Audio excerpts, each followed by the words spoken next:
Where else do you see PSCC? What other structure? Trachea. In the trachea, exactly. So when we go into trachea, where is the trachea? Whenever you see the trachea, you're going to see it's always going to be a what we call a bow or a lazy C shape. You're always going to see kind of a bow to it. All right, now you can't see it well here, but I can still see, here's this typical PSCC, and this is what kind of cartilage? Trachea. What kind of cartilage? That's a hyaline? Hyaline cartilage. Now you can't tell by looking at that. So remember, if you see hyaline and PSCC, in case let's say he blows it up a little bit, and we drop it down like this, and he shows you something like this, you can kind of see these are a little lacunae, so you know it's cartilage. When you see the PSCC, always think trachea. Hyaline, trachea, PSCC, got a slight little curve, a little bow to it. All right? Is everybody good? Yeah. Does that make sense? All right. Somebody fall asleep back there? One more on the respiratory while we're here. Where'd it go?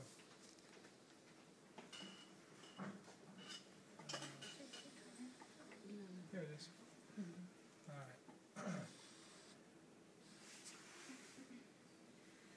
right.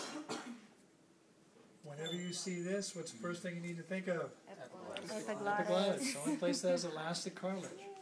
And they will not show you the I will get epiglottis. this one right. Yeah, I know it. We'll all get it right. All right. 4 points. So we good on that? Everybody knows that one? All right. By the way, they usually put that in, so that's usually a good score for you guys. Guaranteed. Okay, let's look at the stomach real quick. I want to show you that. Now, I want to show you how the stomach is a little different than... Now, see how the stomach, even though... Let me kind of give you... There.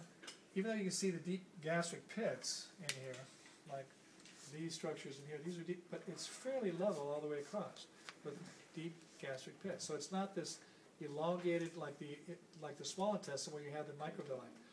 They have some microvilli, but most of it just inside the gastric pit. So you've got, what do you have here? By the way, you can see, ooh, let me see if you can get all of these. On the muscle. No, can't see all of them, unfortunately, not on that angle.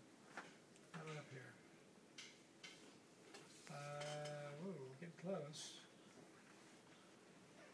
No, I can't imagine I'm trying to fit all that in, but can you see the 3 layers? Yep. So you have 1 layer here, 1 layer there, and 1 layer here. And this is what? What's what? What are we pointing to? So if this is a mucosa, what's that? Submucosa. Yeah, this is the muscularis mucosa, very small mucosal area, and then mostly all muscles because of the job of the stomach.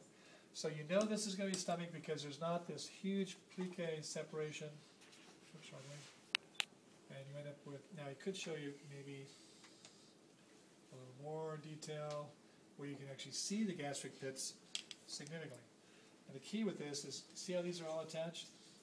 And here are these deep gastric pits, come all the way down like that. No other tissue inside the digestive tract looks like that. So remember that it's kind of a flat surface with deep, significant gastric pits all the way down there. Now what's secreted in the deep gastric pits? 2 types of cells, chief and parietal cells. What do they secrete? Hydrochloric acid and pepsinogen. Who's got this strobe light? I'm sorry. All right, so remember, this is going to be, whether they show you this, the fundus or the antrum of the body, it kind of all looks like that. So remember, there's not a lot of variation in that. Where is the other ones? Let's jump down to the small intestine. Okay. Let's go all the way over here first.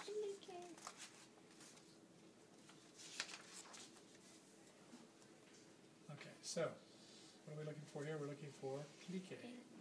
See how those are extended, very long, they're not attached on the top, they're open all the way down. And so what do we call these? Intestinal pits. The crypts of what? The crypts of lubricini? Crypts of lubricant, yeah. And if you stretch it, let me see here, hold on. Let's keep looking, see if it comes in anything. Let's go over this side over here. Go down, down, down, down. So far, are we looking at anything? We don't see anything unusual. Anybody getting dizzy? Yes. Gonna go up. Now, what are we missing on here that I'm trying to look for? There. There's no Peyer's patches. But can we see the different layers? See if we get a, okay, here we go. So if we go right over here,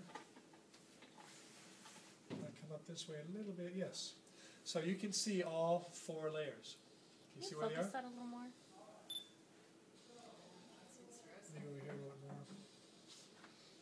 Well, no, you can't. So cirrhosis on the outside, which you can see, right there. Then you have the muscularis mucosa.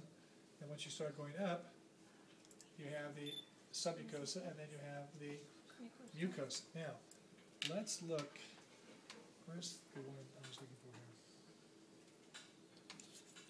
here? It's not here. So let's see if we can find this one.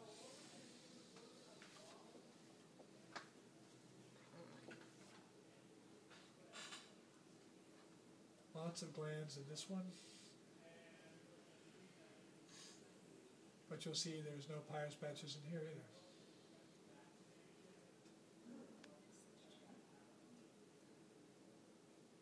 This is actually the jejunum, so we don't want, they hardly ever ask you about that one. So let me go to the next one. Alright. So let's put it in a place where we can actually see what we're looking at. So now we have similar, but they're going to show you on this one things like this. So as soon as you start seeing these, purple stain indicates what? Lymphatic tissue. These are Peyer's patches within it. So let's get all the way out here. And you can see that there's Peyer's patch, Peyer's patch, Peyer's patch, Peyer's patch up there, and then one over here as well. What's that?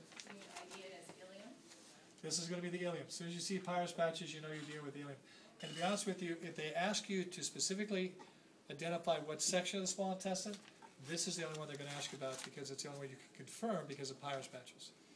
So look for those purple stained areas, and you should be able to come up with Peyer's patches. And it will be the ileum. Let's go to, let's save that to last. Do we do colon yet? No.